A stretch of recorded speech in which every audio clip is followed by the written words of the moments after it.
Can you believe we started Interview Boss in 2021? Not really. It's insane. That's a lot of episodes and a lot of hours of talking. Oh my gosh, it is. And if you're scrolling through all of our episodes, you might scroll straight past something that you really, really needed. Yes, we're always getting messages from people asking us to do an episode on something, and I'm like, we already have. So we've put together playlists to help you find the episodes that are exactly what you need, suited to your situation. They're all categorized. If you're applying for jobs, we have episodes about resumes, cover letters, job ads.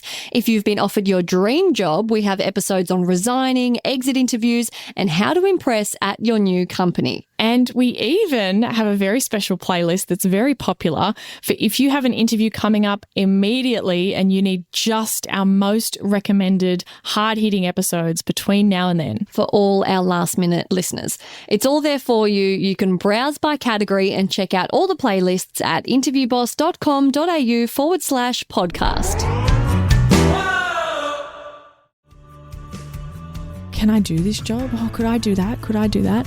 Well, do you want to? I could, but do you want to? Hey everyone, and welcome back to Interview Boss. My name's Emma. I'm a radio journalist who's teamed up with my sister to give you advice, inspiration, and support when you're looking for a new job. Sarah is a HR and recruitment professional, and together we're excited to give you guys all the tips, tricks, and behind-the-scenes knowledge to help you in your career. Hey Em, and welcome back everyone. This week's Shoot Your Shot shout-out goes to Andres. He says, "Hi, I'm from Colombia and I applied for a job in an English company. I was super nervous when I called for my first interview, especially because I didn't know how was the culture of job interview in Anglo-speaking countries." So he's interviewing in his second language. How challenging must that be, Em? It's challenging enough to interview in your first language. He said, "The first one went great after listening to almost all of our episodes." Oh my God, he went through the whole thing. What a good student. "And when I got to the second interview, I was full of confidence with all the tips and information you provided. I got the job and it's awesome. Thanks and blessings for what you do. You are life changers." I love this. And those are big words. I replied to him and I said, bloody well done, because A, it's so hard to land a job. B, I said, I can't even imagine what that's like, transcending cultural barriers. So a huge pat on the back to him. And then he said that if we're ever in Colombia, we can come and visit. So you best believe I'm taking him up on that offer one day. Oh, we'll be there soon. Oh my God, I want to go to Colombia. It'll be nice and warm there at the moment, right? Yeah. Anyway, so thanks, Andres. Andres. I'm sorry, I'm not sure how you say your name. I think it's Andreas. Anyway, if you have an interview coming up and you need a little bit of support, or you even just want to know how you can kind of go to that next level. So you might be confident already, but you want to tweak and get those 1% improvements to really smash the interview. I do one-on-one coaching sessions with people all around the world. I have lots of different time slots available for you to book in, and you can find out all about them at www.interviewboss.com.au/coaching. And more importantly, that helps us keep this podcast going. It pays to keep the lights on, you know? This week's episode is about deconstructing a job ad. So you've read the ad. It has all these funny keywords, buzzwords. You're thinking, what does this mean? What do they want? What do I need? What's essential? What's just admirable? And also, like, do you even want to apply? That's kind of what I'm getting at here of how do you work out? Like, there's so many ads out there at the moment because everyone's looking for people. It's a candidate's market. And that means when you search a job, even if you're really specific on your criteria of salary, location, all that kind of stuff, there's still heaps of them. How do you actually work out, well, which ones do I want to apply for? You've only got kind of what's on the screen in front of you to decide, is this worth applying or not? Do I want to work here? Do I want this job? And it can be really hard to work that out. I think it's not necessarily something that comes naturally, and it's something that people can struggle with and not see the things that I would see if I was reading it. Right. So we're going to decode it. We're going to help you have Sarah's brain for 5 minutes. Here we go. So firstly, Sarah, what's your philosophy on job ads? If there even is a philosophy to be had on job ads. There is. It's so important. I feel so strongly about this. And if you ask anyone that's worked with me in an HR recruitment role, I'm so like strong on job ads. I will spend like a whole half a day writing a really good job ad. If it's for an important role, if it's something I haven't hired for before, it's so important. And I think a job ad can really change the way that you attract candidates. It can convince someone to apply who wouldn't otherwise. It can even help set expectations for people so that even if the same person applies, they know more what they're going into. I just think the power of a job ad is real. I've had so many people tell me that they only applied because of my job ad and the way that it was written. So I think they're really important. And I put a lot of effort into making sure that they're not only like attractive, but like true and a good reflection of what the actual job is. However, not everyone agrees with that. And a lot of recruiters, a lot of HR people, a lot of people who just post jobs, it might be managers and heads of or businesses and stuff, they just put the facts up there and move on. They spend 5 minutes slapping together a job ad. They don't even think about it much. They don't research. They don't get into the candidate mindset and they just move on. Or they copy and paste an old one. It doesn't have much detail. They just use cliches and things like that. The thing is with a job ad, I think a really, really great job ad that's well written, it should help you really understand the role. It should paint a full picture of what that role does, its priorities, how it fits in with the business, what they're looking for. And it's a huge green flag when a company does that. But a bad ad could just mean a recruiter who has too much on their plate. It doesn't necessarily mean it's a bad job or a bad company. Which is unfair for us, the job seekers. I know, it's really hard. So you kind of have to be a bit clever about it. And I think there's a lot of content out there that talks about deciphering a job ad. And we're going to talk about a lot of that now. But that's something I wanted to really get across is that normally it's just one person who's responsible for writing the job ad. That doesn't necessarily mean a whole lot about the company. It could be indicators, right? Like they're tiny, tiny little orange flags, some of these things. But they don't necessarily mean that it's a bad job or not the right job for you. It's just kind of something to keep an eye out for. You want to work out what you can learn from the job ad. That's what we're here to do.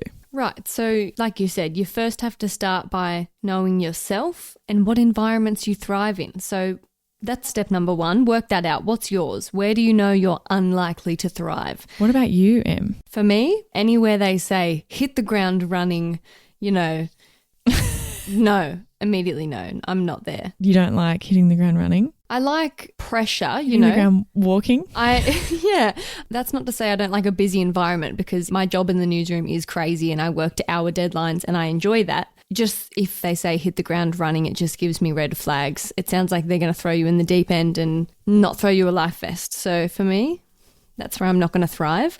Probably a boring job. I mean, everyone probably doesn't want a boring job, but something, I yak all the time. Some people do probably want like a really structured, predictable job. They actually don't want the stress. They don't want problems. I love the chaos. I love on-air chats. I love being creative. I love getting to write and the craziness of my day. I love that. So if it was a very rigid job where every day you do the same thing and there's systems in place and you report to people, not for me. Definitely for some people, but yeah, that helps to first know what you want. Yeah, exactly. I can't stand environments where there's a lot of red tape, where things take a lot of time to get done and you've got to get it approved over here and submit this here and follow the process. And no hate to those environments. It's just not for me. I like to change stuff, implement things. I get bored of it if it's going to take me too long to roll something out. It takes 12 months to change anything. Big, slow companies. It's just not my vibe. Super, super corporate, stuffy environments, probably not my vibe either. And I think global businesses, again, where you're so many levels from decision makers, I find that is just not my best. I do my best and I'm most satisfied where I can actually change stuff. That's what I really enjoy. So that's what I kind of look for. And they're not red flags for everyone, but you might be the total opposite. But it's about knowing what environments you like in particular in order to look for those and the opposite in the job ad. That's it. So now that we know that, everyone go home, think about this, pause the episode, write it down, work it out, resume once you've done. So firstly, consider what is the tone of the ad. Is it super professional? Is it fun and laid back? Is it high energy? I did a TikTok once where I had to do the voiceovers for these different businesses, and it said like, say, slow and intimately for one, whatever. And one that comes to mind is Planet Fitness. If you went to work for them, that is some high energy shit. Yeah, that is. exactly. Right now for just $2 down a day, join Planet Fitness, no interruptions, blah, blah, blah. They want you to be off your head at work every day. And what's a super calm, slow one? If you're working for a funeral home, that's going to be sensitive and respectful and serious. Yeah, you're not running around like a chicken with its head cut off at a funeral home. Well, you might be. You might be internally. Yeah, that's probably not the overall vibe. It's going to be much more reserved and professional. Mellow. Yeah, different vibes for every company. And I think you can get a lot from the tone of how they write things. You can also see like, yeah, does it put you off? Like, do they call everyone superstars and say that you're a rock star and you're incredible and all our people are amazing and they change the world? Like, is it kind of cringy? Some people like that. I like a little bit of that. But if it's too over the top where they have like pet names for people and I don't know, it's just things to look out for. Is that you? Does the vibe and the tone of the ad fit with you? All that kind of governmenty jargon and very corporate where they haven't really said anything. Like, I really don't like that. I want, like, tell me what it is I'm going to be doing. Some people though come from those kind of corporate government backgrounds and that actually really resonates with them. They like the structure, they like the hierarchies. So work out what works for you. Just a quick note here as well on the job ad versus the job description. Now, a lot of people out there use these interchangeably. They're not the same thing. What do you think the difference is? Have a guess. The job ad is maybe the title and the first couple of points that are like, you will have this, and the description is more like, you'll be fun-loving and preferred if you have a driver's license. Is that it? I don't know. No. And I think that's probably pretty common for people to think that, right? And so many places, like how to understand the job description. A job description is a document that you have internally, like a position description, job description. Those two are interchangeable. It's an HR document that says this position reports to, here are the key duties. It's normally like 2 pages or 1 page. It's like got company letterhead and it lists pretty much exhaustively all of your responsibilities, everything you'll ever do. Yeah, they love covering every tiny little thing you might do, isn't it? So that if you ever ask for a pay rise, they're like, well, it says in the fine print, respond to any things we may ever ask you and with a smile on your face. It's a pretty exhaustive list, right? The job description is kind of like the terms and conditions of a website or something, right? It's like the actual fine print. It's the actual detail. It's the PDS, you know, when you're getting insurance, they're like, please review the PDS. It's like the actual details, the manual of the job. The ad is like the billboard. It's the marketing. It's the ad that pops up on your Facebook. It's the thing that's designed to get you interested and involved. It's got enough information in it for you to look further and for you to go to the next step, but it won't have every single thing that you're going to do in there. And it's designed to be more of a marketing piece. Like, again, I think it's like a billboard that you see that you're like, oh, interesting. And then you go and research more and find out more. So job description, different to a job ad. If they give you the full job description to review before the interview or whatever, amazing. It's got more detail, like get that, review that. Absolutely. But the job ad will be normally a little bit more of a condensed version. Some recruiters, some organizations treat them like the same thing. And when they're posting an ad, they just paste the job description. I was going to say, a lot of the time I feel like I just see like, you know, we're looking for this, blah, blah, blah. And then you click on the link and it's just the same thing. Yeah, but you wouldn't normally see the job description until you've started the job. It's not really a public document. The job description won't say we're looking for at all. None of those words are in a job description. Job description says reporting to the CEO, you will do as follows. And it might have you will align with our values. You will follow our code of conduct. The ad, I'm saying, normally would say a few dot points of your main responsibilities. Yeah, of course it does. Yeah. And sometimes they've got lots of detail. It's just not the full thing and they are different, just as a flag for everyone out there. So also look for cues on seniority. Did I say that right? Seniority? Seniority. Seniority. Senor. Are we Mexican?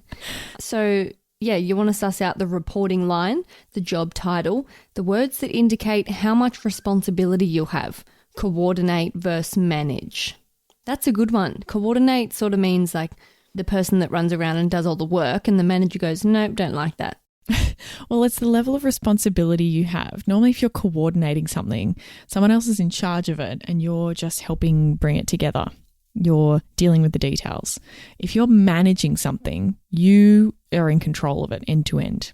You might have someone to delegate to, or maybe you still do all of it yourself, but it's your responsibility to, coordinate training means book the room, print out the materials, pour water for people or something like that. But manage training and delivery or whatever is like actually writing the content. What are you doing? The whole thing. Making sure there is someone to book a room. So I think that can give you clues on whether it's the right level for you if they don't have the salary. Also, you want to look out for how does the company talk about itself. This gives you a great clue on their culture as a whole. Are they fast-paced? Will you hit the ground running? Do they sound very corporate and matter of fact? How do they talk about their people? We sort of touched on that, didn't we? And you've got your radio voice on. Do I? Yeah, you do. Just for that last little switch back and forth. It's great. It is my job after all. You did it again. Yeah, I know. That was on purpose. I'm storytelling, okay? I think, how do they talk about themselves? Are they like, we're an amazing top tier, are they a bit full of themselves? It helps. Hey job hunters, big news. Our all new course, Interview Academy, is live and ready to transform your interview game. It's all the strategies from Sarah's one-on-one coaching, but without the limited time slots. Yep, it takes you step by step through crafting your career story, coming up with your awesome best bits, and all the practice you need. And guess what? It's at a special launch price, never to be seen again. Get more information at interviewboss.com.au/interview-academy. It's linked in the show notes below. And you can read between the lines with some of the catchphrases. So lucky for you, we're a little dictionary. We're going to tell you what it really means. So we've actually grabbed some of these from this wonderful TikTok account that we'll link in the description. And she's a marketing person and she decodes some of these catchphrases into what they really mean. What a legend. So, what about this one? You'll be a self-starter in a dynamic environment. What does that actually mean? It means there's no processes and people quit all the time. What about you'll have incredible room for growth? This is tragic, but so true. You'll do the work of 3 levels up, but without the pay. What about for the right candidate, it's not just about the money? We don't have any fucking money. Okay, and the last one. Newsflash. Ability to meet strict deadlines with minimal supervision. You will never see your family and you'll have little to no support. There you have it. What do you reckon? Do they feel real for what you've seen before? That is so bang on. The only one she's missing is hit the ground running means, they'll throw you in the river and walk away. They'll set you on fire and drink a cup of water next to you. They'll hand you a laptop and leave you on your own to suffer. And you won't get your email set up for you. And I think the thing is that some of those things are not necessarily scary to everyone. And also they don't always mean exactly what that translation was, but there's a bit of an indication of that, right? And if you're the kind of person that thrives with a lot of structure and you like having direction and process to follow, you're a bit like you like things black and white, you're not going to like that self-starter dynamic environment. That's not the right fit for you. But for someone like me, I'm actually not afraid of there being no processes. I'll be like, well, I'll make some. I'll fix it. You like to shake it up. Yeah. Yeah, correct. And in terms of like incredible room for growth, you'll do the work of 3 levels up, but without the pay. Maybe you're interested in that. Maybe you're actually looking to do that and get some more exposure and you were too restricted in your last role. Maybe you're a first year out of uni. Like that's quite appealing, climb the ranks. You're just looking for any experience. You don't really care if you're not getting amazing money. And also, it's not just about the money. This would be for someone who's a real passion-driven person, who's motivated by doing work that they really care about. Totally. So it's like you want to read between the lines of what are they really saying there? Like don't buy the marketing spin, but also just treat it as, is this right for me? Not like, if anyone says that, it's a red flag. That's not the case at all. They're trying to tell you about their job. So listen, what are they saying about it? We forgot another important one, another common one. If they mention results orientated and KPIs more than once, you might be heavily measured against targets. Yeah, totally. This is something I'm so blind to. One of my really good friends moved to Queensland and got a job in retail at a really popular store, and they had KPIs, and I was always a hospo girl. I was never retail. And she was telling me stories about the stress, like a couple days in, when you start, they give you a low target, like, $200, and then in no time it's $2,000, and I'm like, what do you mean? What if no one wants to buy things? Like, I was so shook, and she was like, I don't know. And then I was like, what if you help a customer, but then like they go to the till, and because you have to track it and put it through as you that did that, and I'm like, what if someone else rings it up? And she's like, yeah, that happens. It's like this fight to the death thing. And I was like, that is not for me. You would never catch me in a job like that. I could not think of anything worse. Totally. But for some people, they would love that, hitting targets, feeling like there's a measurable way to show their, success and progress. And that might just be a question for you at the interview. Like if they talk about KPIs and targets, but it's team targets, you might like that, Em, because it's like, come on guys, we can do it. It's all together versus individual targets. It's like, I want to help you, not work against you. Like it's better for you to stay there and me to stay over here, and we can work together and get the customers served, rather than me having to like chase this person to the counter to make sure that I get the sale. I think the biggest thing for me with job ads is if they've mentioned something more than once in the same theme. They won't usually use the exact same words, but it'll be the same theme. It might mean like agile and fast pace. They might say independent and hitting the ground running, KPIs and results orientated. Those kinds of things are a theme, and they've done that on purpose. They've written it like that because it is a real focus of the job. Make sure you're listening. And also, a good mindset tip here is to change your thinking from can I do this to do I want to do this. It's sort of just like the same old narrative we always say about how an interview is equally for you as it is for them. Is this a good fit? Same thing. Do I want to do that? Not can I do that? That's right. I think you can easily go into, can I do this job? Could I do that? Could I do that? Well, do you want to? I could, but do you want to? Love that. We lose sight of that, don't we? It's just one big rat race. And also, is there honesty? This is a good green flag. Do they say some things that aren't all glossy and glamorous and amazing? That can be a good sign of transparency and that you can trust what you're going into. I like that. I always used to try and include stuff in like... Can you give an example of something like that? Yeah, I used to write in mine, if you don't like change, this probably isn't the role for you. Because the culture that I was recruiting into was very fast paced. It was like things would change a lot, priorities would change. The organization as a whole was just very dynamic. Some people loved it, including me. Like lots of people loved it, but lots of other people came in and was like, you told me last week that I had to do it this way. And you're like, yeah, well, that was last week. And so that kind of thing where they're pointing out someone who wouldn't fit, or like, whilst we don't have this, here's what you can expect from the role. That kind of thing that's like they've mentioned something that isn't attractive. They're being deliberately honest about stuff that's not flashy about the role. I actually can think of an example from a past workplace that was like an entry-ish level job, and I know that they market it as it's not the craziest salary, but there's a lot of perks, free things, events, the work perks. So yeah, that's sort of an example, acknowledging it's not the greatest thing. Yeah, it helps you understand that they've really thought about this job and what's kind of in it for you.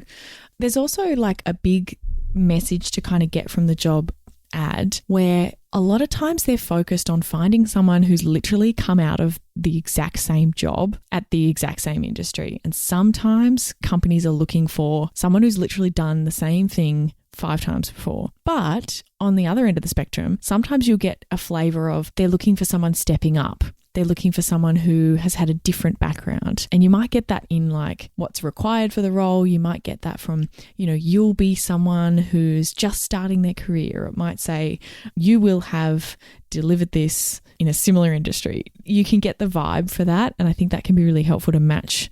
Does that match what you're looking for?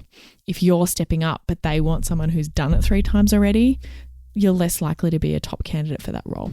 And are there too many requests or requirements? Does it sound like a huge job? What would be a guide of how many dot points? More than 5 or 6? Or if you have to scroll? Yeah, I think 5 is probably like, I don't know, it's different for every job. Just, is it a lot? Compare it to the others that you're seeing. Like, is this one more than all the others that you're looking at? Yeah, hard to put a number on it. Yeah. Does it sound like you're doing 4 people's jobs? And are they looking for a unicorn? Now, does this mean something that just doesn't fucking exist? Yeah, it's a common term in recruitment. You often get a manager, and it's not the recruiters, it's a manager being like, I want someone with 5 years of experience who's happy with this low salary, who has these skills and also these skills in a completely unrelated area. And you're like, well, that's not going to happen. Why would they come to this job? You know, there's no reason for them to come if they've already got that. Like, we're going to have to be a little flexible. And sometimes you can tell in the requirements, they're looking for you to have this whole laundry list of impossible skills. And you think, I don't even know anyone who has all of that. So if they're looking for a unicorn. Tell him he's dreaming. They're dreaming. It's such a niche Australian reference. It is, but our international listeners can learn something. So the unicorn thing is like a tiny bit of a red flag of going, you know, are they looking for the impossible? But it can also be a flag to go, they're not going to find that. Therefore, maybe I should apply. I'm the next best thing. Yeah, maybe I'm close. You know, they're not going to get all of those things. Maybe I should put my hat in the ring. Also, something to note here with requirements, the dot points at the top of what they're looking for, and same with the responsibilities, are normally the most important ones. That's how most people write ads and job descriptions and things like that, is that the most critical, most key parts are at the top, and as you go down, they're less important. And also a great tip is figure out how many you match with, and if it's around half, don't rule yourself out. A lot of people might be like, oh, I don't have all of them, can't apply. Meh, no. It's flexible. Obviously, if you only have one, probably not. But if it's around half, shoot your goddamn shot. Yeah, exactly. And use that to help you decide whether or not you're going to apply, how much effort you're going to put in, all those kinds of things. But also, like, at the moment, people aren't applying for jobs. Like, unemployment is low in Australia. And like, I'm pretty sure there's skills shortages around the world in different areas. They're not going to get that many applications. So maybe you should apply. Like, maybe you should lower your standards from what they would be in a different market. And I mean lower your standards in terms of like how many you need to match, not lower your standards. Heighten your standards, if anything. Never good advice to lower your standards. So are there any benefits also? Do they list things that are normal as a benefit? Do you get a car park? Do you get a gym? Do you get a sauna? Do you get a membership to the box office cricket? I mean, yeah, obviously, like, do they have benefits for employees? But are they doing like, hey, this is what's in it for you? And they're like, you'll get training. You'll get to work from home occasionally. It's like, okay, those aren't really benefits. You'll get stressed. You'll get to learn and grow. Well, what is a benefit that they'd say that's a genuine one? Yeah, like, you know, we do gym memberships, we do team lunches, we do giveaways, we do bonuses, we do like actual benefits are obviously amazing. Not just a free cake biscuit, like a tea bun every second Wednesday. Yeah, and if they say things like, I've seen this in Australia, superannuation. For those in the US, that's like 401k. That's legally required. So for you to put that in your benefits is a bit like, well, I've seen people put annual leave. It's like PTO. That is a legal right. I mean, obviously, again, it's legislated for you to do that. I don't need you to put that in the benefits. So here's how I feel about this.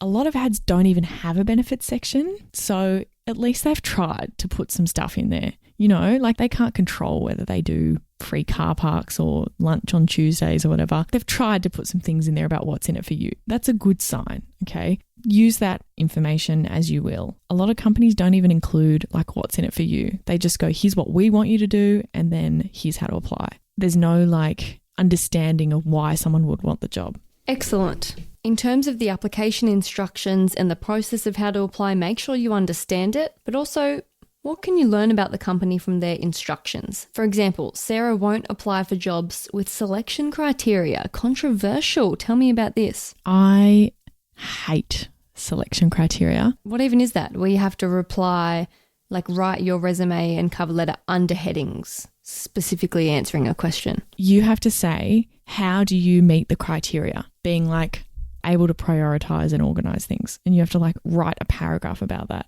in order to just even apply for the job. Boring. What a waste of words. I know, it is. Exactly. It's often government. It's often large organizations. Here's the thing.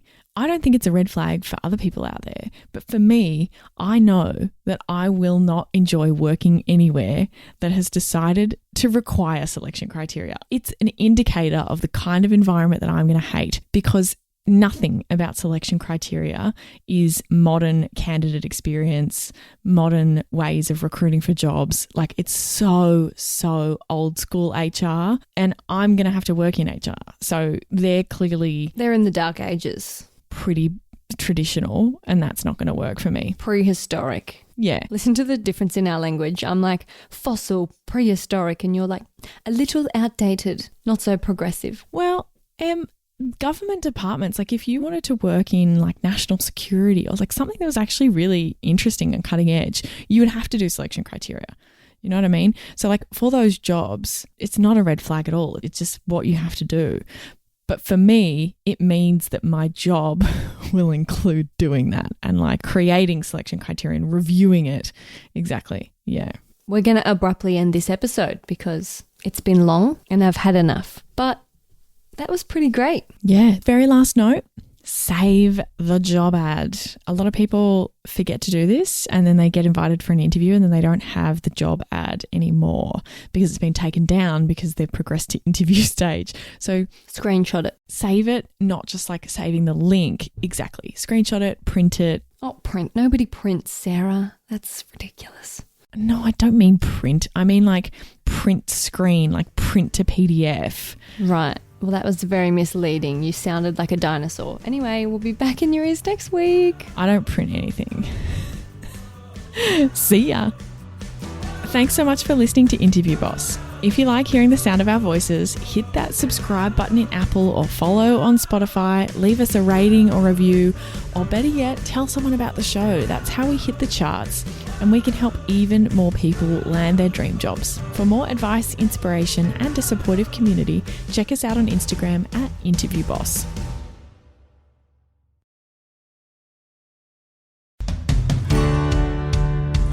We've been your job search besties and helped you in some way. There's a cool way you can support the show. Shout us a virtual coffee. We get a huge kick out of reading all of your success stories. Head to buymeacoffee.com/interviewboss and shout us a cuppa. If you keep us caffeinated, we can keep the content coming.